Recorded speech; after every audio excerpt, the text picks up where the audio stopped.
Dans le cadre du suivi des projets de recherche et développement financés par l'Union européenne, M. Joaquín González Ducay, ambassadeur de l'Union européenne au Sénégal, et Dr Paco Sérémé, directeur exécutif du CORAF, ont visité 2 fermes de production laitière dans la région de Kaolack et se sont entretenus avec les acteurs et partenaires de la plateforme d'innovation du projet d'appui à l'amélioration durable de la productivité et de la compétitivité des filières laitières bovines en Afrique de l'Ouest et du Centre, en PROLAIM. Cette visite de 24 heures a permis de mesurer les impacts du projet en termes d'accroissement des revenus et de réduction de la pauvreté des populations rurales. Il y a eu des innovations par rapport à l'insémination sur chaleur naturelle dont le coût était porté par le projet et qui avait aussi un suivi rapproché. Ce n'était pas comme on avait l'habitude de le voir avec les programmes.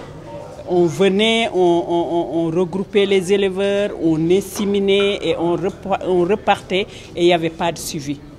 Et il n'y avait pas de résultat comme aujourd'hui. Okay. Les 2 délégations de l'Union européenne et du CORAF ont échangé avec Théophile Sarr, producteur qui gère une ferme laitière de type semi-intensif à Sibassor.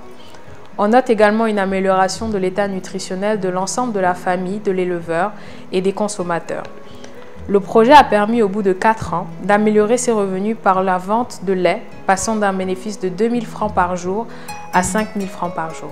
Le projet nous a appris comment travailler pour avoir beaucoup de lait, comment travailler pour bien nourrir la vache, comment travailler pour trouver et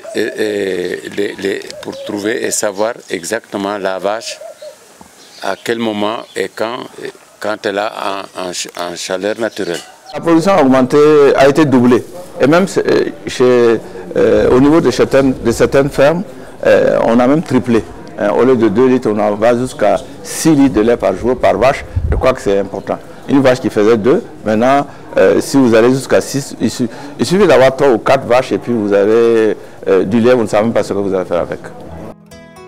Le 2e producteur visité a été Biram Fall, éleveur moderne au quartier Médine, Kaolack. Le projet lui a permis d'améliorer la production de lait et ainsi d'améliorer ses revenus. C'est un exemple qui a été apprécié par l'ambassadeur de l'Union européenne, car ce producteur était un immigrant en Italie. Il est revenu à s'investir dans l'élevage. C'est par faute de travailler que j'ai émigré en Europe. J'ai passé 11 ans là-bas grâce à Dieu. Avec ce que j'ai réalisé, j'ai pensé que je pouvais bâtir un projet avec un petit appui. J'ai alors pris la décision de rentrer au pays et de monter une affaire. Si je compare mes débuts, je me rends compte que les conseils qui m'ont été prodigués par le projet ont été d'une grande utilité. Monsieur Joaquín González Ducay a salué les principaux résultats obtenus par le projet avant d'ajouter que ces initiatives devraient être multipliées pour réduire l'immigration. Le travail qu'on fait ensemble entre l'Union européenne et les éleveurs locaux est un travail magnifique. On a constaté l'existence d'une plateforme qui est utile, qui donne de bons conseils, qui est utilisée, et qui connaît le terrain, qui connaît son métier, et qui travaille ensemble avec les populations. J'ai vu un jeune homme qui est ici avec nous, qui a eu le courage de quitter, de retourner de l'immigration, d'investir son capital pour créer cette ferme modèle avec des animaux magnifiques. Et quelqu'un qui aime son métier aussi, qui considère que l'élevage et que l'agriculture, ce sont des métiers nobles, des métiers auxquels qui doivent être et qui peuvent attirer les jeunes. La délégation du CORAF, conduite par le directeur exécutif, Dr Paco Sérémé, a salué l'initiative de l'Union européenne de toucher du doigt la réalisation des projets qu'elle appuie depuis 2011. C'est un projet qui est vraiment bâti sur ce que nous appelons les plateformes d'innovation, qui, à partir donc d'une concertation des acteurs qui sont intéressés par cette problématique d'amélioration de l'élevage, qui se rencontrent, discutent ensemble, voient exactement quels sont les problèmes, comment il faut les résoudre. Et ces problèmes sont rapportés justement au niveau des techniciens. Et ici, c'est l'école inter-État de médecine vétérinaire qui assure la coordination. C'est un projet qui a permis de former plus de 900 bénéficiaires directs. Ce que nous appelons bénéficiaires directs, ceux qui participent directement aux plateformes et autres. Avant la visite à Kaolack, la délégation de l'Union européenne a eu une séance de travail avec les responsables du CORAF, qui ont partagé l'ensemble des résultats des projets qui bénéficient du financement de l'Union européenne.